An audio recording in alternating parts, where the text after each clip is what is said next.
তাড়াতাড়ি করে আমি বাড়িতে চলে যাই। আরে আমার পায়ের নিচে এটা কি পড়ছে? এটা তো একটা লাল ক্যান্ডি দেখা যাইতাছে। আরে ওয়াও, এটাকে আমি জলদি করে মাটি থেকে তুলে নেই, কিন্তু এটা তো আমার পায়ের চাপ লাগে একবারে ভাঙ্গা গেছে। ওয়াও, আমার ক্যান্ডি খেতে খুবই ইচ্ছা লাগতেছে। এটার তো মাটি বইরা একবারে নষ্ট হইয়া গেছে।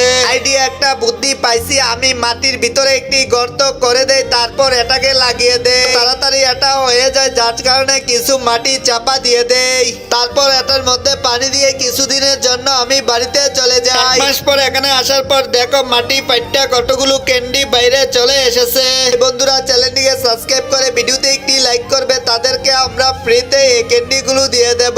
এবং যদি তুমি পরিষ্কার হয়ে থাকো কমেন্টে বলে দিবে তুমি প্রতিদিন গোসল করো। নোংরা হইলে কিছু করতে হবে না, শুধুমাত্র তারাই করবে যারা পরিষ্কার থাকো। ওয়াও, মজাদার ক্যান্ডি গুলো অনেকগুলো বাইরে চলে এসেছে। এগুলো আমার বন্ধুরা খেতে খুবই ভালোবাসে। ওকে আমি এখন বাজারে নিয়ে যাব, তারপর আমার বন্ধুদেরকেও দেব।